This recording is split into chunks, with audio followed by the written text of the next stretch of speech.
Today, we're going to be talking about Deadpool and Wolverine plus Borderlands. Both films are chaotic and crazy, but do they both manage to pull it off equally well? That and more on today's episode of The Real Review, so stay tuned.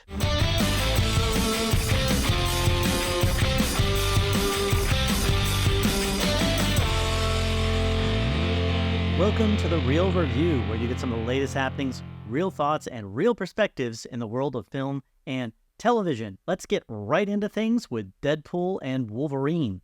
The synopsis for this film is Deadpool is offered a place in the MCU by the Time Variance Authority, but instead recruits a variant of Wolverine to save his universe from extinction. It's directed by Sean Levy. It stars a number of different people in a surprisingly large amount of cameos, but primarily Ryan Reynolds as Wade Wilson Deadpool, Hugh Jackman as Wolverine, and Emma Corrin as Cassandra Nova. I think clearly there was a lot of anticipation for this third iteration of the Deadpool franchise. The first one, in many ways, had been pretty much a surprise success for a lot of the general public. Deadpool, I believe, for most people, prior to the iteration of the first film, was a pretty lesser-known Marvel character. He had a very strong following and a very strong fan base, so I'm in no way trying to attack the character, but was pretty well unrecognized within, I think, most of the general public. I think Deadpool 1 came into the game strong and came into the superhero franchise, if you will, of films of any genre in a very different and distinct way. Managed to find that balance of both being adult and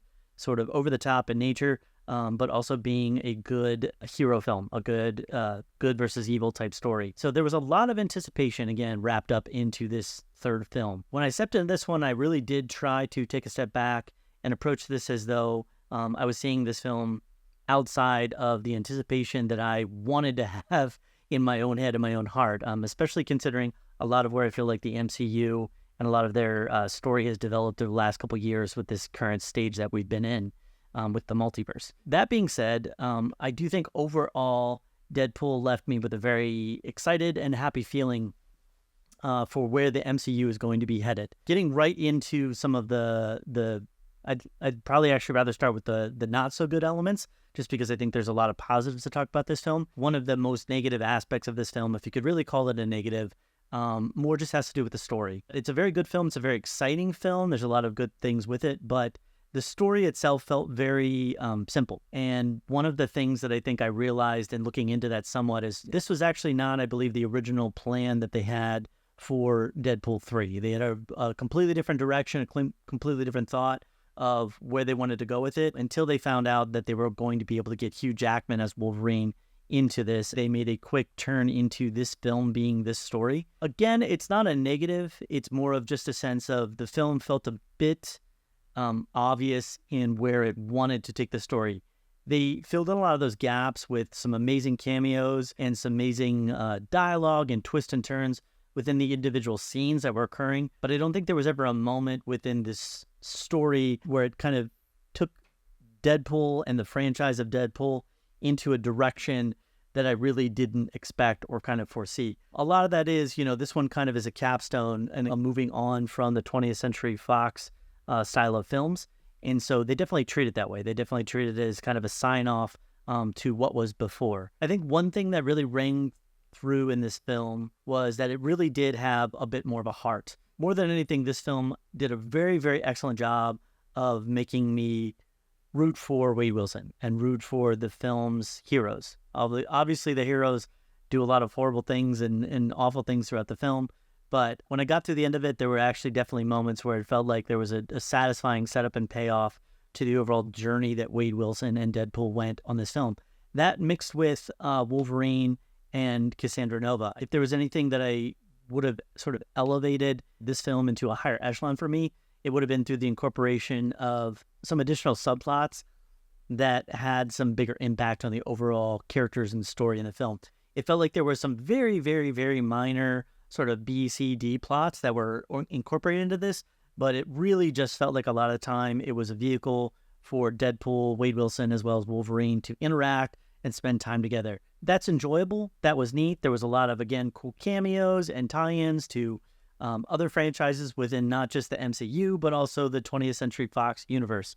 And there was times where I was completely surprised and taken off guard in a positive way, and left feeling like, oh, that's really neat and a cool thing to sort of see get incorporated into this film. So again, I know I said that overall the story wasn't good, or as good as I would have liked, but that isn't to say that it wasn't a good film. There's a lot here. I just think that this film in particular, you need to have seen a lot of both the 20th century, the Deadpool films, the MCU, in order to truly appreciate it for everything that it could be. It's not an amazing standalone film. The good news of that, though, is that, as I stated, I think this left me very excited to see where they're going to be taking the MCU now that Deadpool's a part of it. I think he adds a very necessary wildcard element, if you will, a very necessary sense of moving forward in the franchise. And without spoiling anything in particular, I will just say that I'm excited to see how his incorporation into the MCU will have impacts on things such as the X-Men, such as the upcoming Fantastic Four, such as even the Avengers, and any iterations of his character into those different types of films could be a really fun thing. So overall on the story side, I gave it about a C+ range. Acting, once again, I think they knocked it out of the park. Everybody that was a part of this felt very authentic, and also considering the very large number of cameos that were wrapped into this film, it was very impressive to me that everybody that sort of found their way into this film, it fit. And it never felt like, okay, this is just a person doing this for a paycheck or just them trying to check off a box of having this successful cameo. There was a few surprising cameos. There was a few moments that were just kind of neat and awesome. I will say there was a couple people that felt like maybe these roles have sort of aged out of them, or they're no longer the type of person that I would genuinely see in that role. But at the same time, it never felt like I was taken out of the film by anything with any of the acting or any of the characters. And so I did give that an A. Cinematography and VFX-wise, I felt like they nailed it.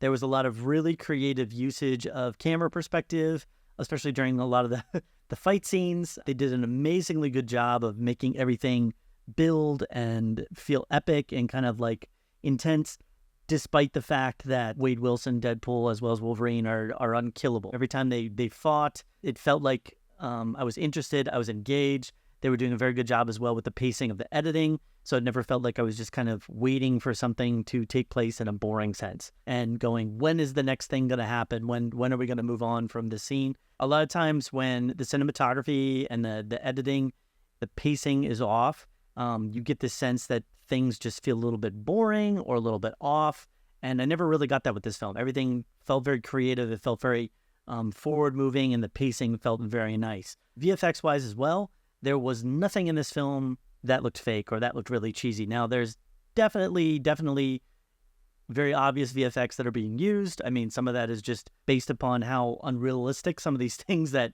you're seeing in the film, floating, talking skull, or, I'm not going to go into too much again with spoilers, but a number of different action scenes with huge explosions and, special effects of people's powers. A couple effects in particular, especially by Emma Corrin, and the way that they used her powers interacting with people were just very interestingly and well done. Felt very unnerving and kind of like off-putting in a very effective way. One of the other points that I would obviously talk about with this film has to do with the music. They made a lot of really fun stylistic choices, is the best way that I could put it, with the music. There's a number of really cool scenes that incorporate the music into the actual film, where the characters are interacting in a way or doing something with other characters. They're interacting with the camera in a way that makes use of the soundtrack. This is, in a sense, is on the verge of being like almost a musical song and dance number in this film, again, without spoiling anything. But it happens in a really fun way. It happens in a really exciting way. And it's something that I think overall I really enjoyed watching. One thing that I felt about this film in particular, and these are just kind of like some overall general thoughts before I give an overall rating for it, there is a sense, just in having experienced the first two films, that this one was a little bit lighter when it came to the overall crassness of it. It's a hard R film. There's tons of gore. There's definitely, tons of usage of, foul language and over-the-top humor. But there was definitely a sense that this one was like taken from maybe like the last ones went to 11. This one was more at like an 8, a 7 or 8. And I wonder somewhat if that had to do with this being now officially associated with the MCU and Disney, or if that was just kind of a byproduct of it being the third film and just the way that they wanted to take the story. So that was interesting to me. It wasn't a turnoff. It never felt like a bad thing. I think, if anything, the first couple films at times felt a little bit too shocking for the sake of being shocking. This one, there's still very intense, very over-the-top moments, but they never felt completely like, oh, look at how crazy we're being, or look at how over-the-top we're being. Again, if you're going to a film like this and you're wanting to get over-the-top action and really crazy dialogue and interactions between the characters, you're not going to be disappointed. You know, it's R for a reason. That was just an overall sense that I had of the film. I think also at the end of this one, it really left me wondering where they might be able to take the Deadpool story with standalone independent films. I know there are a number of really interesting directions they could take this if they want to go completely very like over the top with how Deadpool's been treated in the comics. You know, there's the iteration of Deadpool in the comics of, you know, Deadpool kills everyone, which is literally Deadpool breaking free of his bonds and killing everyone. And that could be a really interesting thing that they could do. I'll be interested to see, though, if they do try to spin this into a fourth film. I think they kind of are obligated to at this point. It's, as of the recording of this film, I believe the highest grossing R-rated film ever released. And I do feel like studios these days are not going to take that lying down. It'll be interesting to see if Marvel takes that as usage of moving this into its own standalone film again, or just trying to incorporate Deadpool into other parts of the franchise, and maybe in an attempt or way to bring some attention to those other properties and kind of launch them up. We have yet to get a new Avengers cast. Like, we have an idea of who that Avenger group could be, but we don't have that yet. We have a couple films coming out in the next year or two, which could relaunch the Avengers. They've officially announced the Secret Wars and Doctor Doom, but that doesn't necessarily put into place an Avengers team. It might become something where the Fantastic Four are sort of the Avengers, if you will, that they are sort of the main grouping, and people are kind of floating in and out of the Fantastic Four in different ways. But we'll see. A couple other things of note. I thought it was really cool that each one of the films in this franchise was a different director. Sean Levy did an excellent job with this film. He's actually somebody that I recognize as a director from a number of different things, but specifically he did Stranger Things. He did a number of different episodes of the Stranger Things franchise, which is, you know, has been one of my favorite franchises of the modern Netflix era, if you will. But overall, I did enjoy it, and because of that, I'm going to give this film a 90, which is a A-. I would definitely suggest, if you're somebody that has not seen this film yet, which is probably not a ton of you considering how popular it is, go see it, go enjoy it. It's not a kid's film, definitely for an adult audience, but it's a very enjoyable one, and you should definitely check it out if you get the chance. Our next film we are going to discuss today is Borderlands. The synopsis for this film is based on the best-selling video game. This all-star action-adventure follows a ragtag team of misfits on a mission to save a missing girl who holds the key to unimaginable power. Unimaginable power. Its director is Eli Roth. It stars a whole bunch of people. Top of the list is Cate Blanchett as Lilith, Ariana Greenblatt as Tiny Tina, Kevin Hart as Roland, Florian Montaño as Krieg, Jamie Lee Curtis as Tannis, and Edgar Ramirez as Atlas. Now, this film was a very different experience for me than what I had hoped and expected for it to be. Coming into this film, I really didn't have a lot of expectations. I think that video game films over the last 5 to 10 years have really come into a new type of era. I'm not going to say that obviously and clearly every video game film that's been released is a great one, but I think for the longest time there was this running idea and thought in Hollywood that video game films just couldn't be successful, that they couldn't make it within the market. And I think we've seen now that that's just not the case. There is room for video game films to come in and be successful, and there are some other ones coming down the pipeline that I'm excited to see. This one, however, I feel like was a bit of a setback for the industry. Right off the get-go, I will say I played Borderlands 2.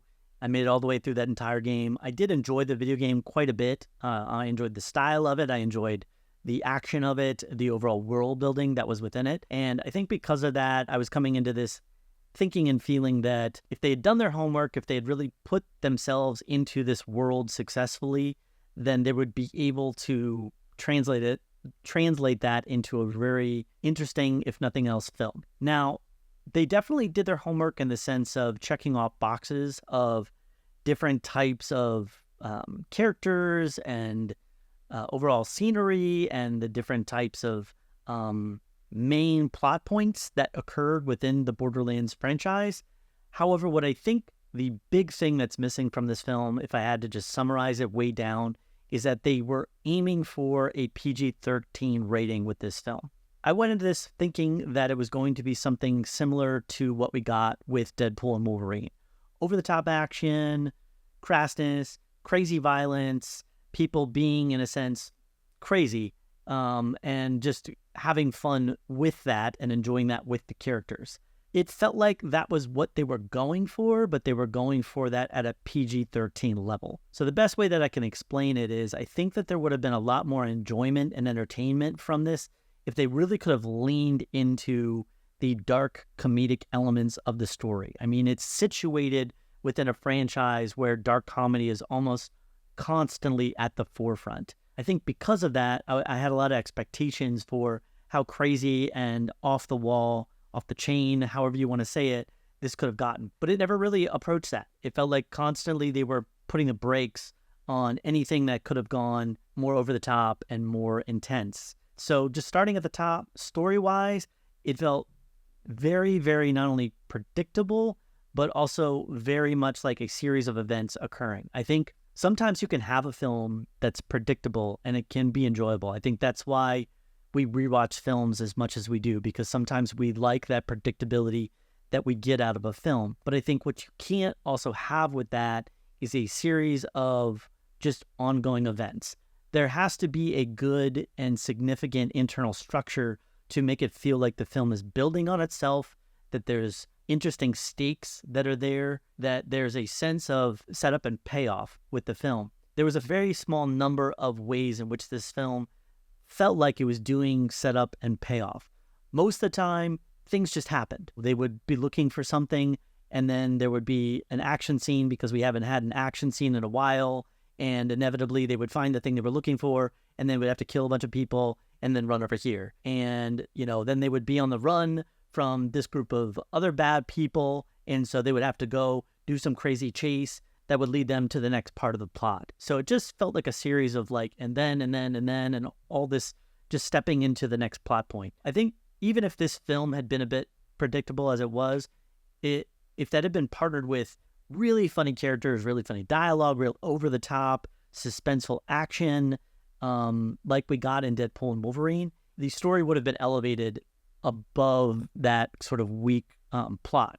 But it never got there. And so I gave the story a very low rating. I gave the story an F, 45 out of 100, because I don't think that there's really a lot that I can say positively, other than I do think that they did a good job, like I said, of recognizing the world that this was built in. It distinctly felt like this is the world of Borderlands. This is the world of Pandora, where the film is primarily set on, and the characters themselves all felt like a version of the characters from the video games. With that, I would also like to say with the character discussion, the acting side of things. This film, I think, suffered again from a lot of the time not really knowing the place that it wanted to reside in. And now I know that this film had a number of different reshoots, and it was directed by Eli Roth, who I think is not a bad director, but Eli Roth, for me, at least from my knowledge of him, is very much a horror, intense, very hard R type film director. And if that was the direction that they were going in with this with Eli Roth, it felt like they had really neutered that. They'd really cut that back, especially with the acting or the way that they were, structuring the dialogue with the different actors. It felt like everybody in the script was trying to be crazy. It felt like all of the acting was like, oh, I'm going to act this way now because that means that I'm crazy. instead of just being in the craziness, it felt like, oh, well, we have to have this moment where because I'm crazy, I'm just going to, throw a grenade way too close to everybody. It felt very on the nose. And the acting was also a translation of that. It'd be like if you just ran up to some random person and said, okay, act crazy, and put them on the spot. It didn't feel like these were people that really had a deep connection to the more intense elements of the characters. And now one character in particular, Tiny Tina, if you're familiar with the Borderlands franchise, she is just an insane character in so many ways, especially within the Borderlands franchise. And I'm not trying to attack the actor. A lot of it might have been the script and the plot and the way that they wanted to write it to go more for the PG-13 rating. But it never really felt like that character locked into anything really crazy. It just felt more of like, I'm a hurt person that's trying to resolve some of my inner wounds. And that was kind of the vibe that I was getting from a lot of the acting was, I'm a hurt character that's trying to resolve some of my inner wounds, which for a film like Borderlands, again, when they're trying to go for just zany, off the wall, over the top, that's not really the vibe that I think you would want to get from a lot of the acting. And so I gave the acting a D-. Continuing on, I think on the side of the VFX and the cinematography, I gave both of those around a C, C- type range. They weren't bad, but there was nothing with them that really blew me away. I think the VFX at times were good, and there was a lot that needed to happen within these scenes in this completely made-up world with, crazy lasers and explosions and stuff. I think anything that felt practical felt real, but there was a lot of times where they needed to do something that was completely foreign. A lot of those VFX felt very fake to me. They felt very obvious and clear, and it wasn't approaching the level where it took me out of the film, but it definitely approached the level of just meh. They were just okay. And that mixed with the cinematography that I felt like really just kind of felt very standard. There's a way of putting together certain shots that bring you into a film or make you feel a certain way. And this did not do that. It felt like it was really just a presentation of the moments that were happening and trying to present that in the clearest way possible. A lot of that was with the pacing of the editing. It felt like at times things were just kind of just jumping from one shot to the next shot to try and keep the pacing good. I will say the editing wasn't bad, but it didn't really do anything to make me feel further engaged with a character. I think there's some things that can be done.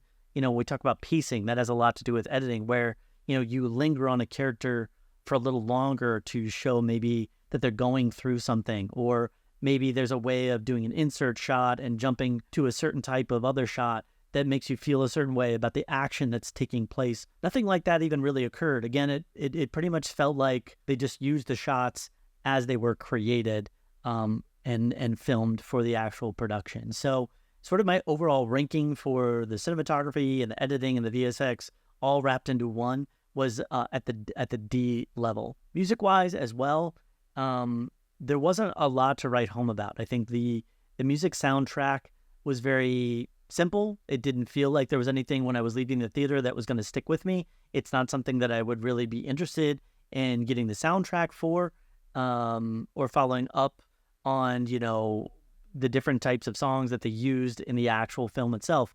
Going back to the discussion on Deadpool and Wolverine, I would love to get the soundtrack for that film, not just because I liked the songs, but also because of the way that they were incorporated and used in the film. When I hear those songs, it reminds me of those different scenes from the movie. This film, if I heard the music, I would just think, there's that song. It wouldn't in any way connect me to a scene from the film that I would get to feel in a small sense like I was reconnecting with that moment from the film. It wasn't poorly put together. It wasn't poorly designed. It was just kind of there. And so I gave the music a 75, which was a C ranking as well. So to summarize my overall thoughts, I feel like really sadly what this was a missed opportunity. There was a lot of discussion that the script was such an amazing script, and it had a lot of interest in Hollywood, and how, whether it was through Eli Roth or other people, when this came into this place of actually being produced and directed, there was a bunch of changes, if you will, that were made to the actual script, and the original writer actually took his name off of the production. And I think it feels like a film that was neutered. It feels like a film that had a heavy tonal shift or tonal change and never really locked into a different tone. A really good script for a film, I think when you either read it or you think about it, it leaves you with a sense of something, whether that's despair, if it's horror, or hope, or excitement, or, the sense of longing. There's so many things that a good script will do for you. And when you look at this film and you look at what it left, it didn't really leave me with any sense of anything. It just kind of felt like wasted time. And in that sense, it didn't make it the worst film. I know it's doing horribly in the theaters right now, and I'm in no way saying that people should go see this film, but it just kind of really left me with a sense of meh. It didn't leave me with any sense of excitement on where they could take the franchise. It didn't leave me wondering, what's going to happen with these characters now that the story of this film is over with. And again, I feel like that's really a missed opportunity, because I do think video game films can be successful and they can do well. And I do think that this was a series, the Borderlands series, that really could have been interesting and really could have taken us into a different genre of video game films, not just for children, but video game films that can be violent and over the top and crazy in nature. And so my overall ranking for Borderlands was 63. I gave it a D-.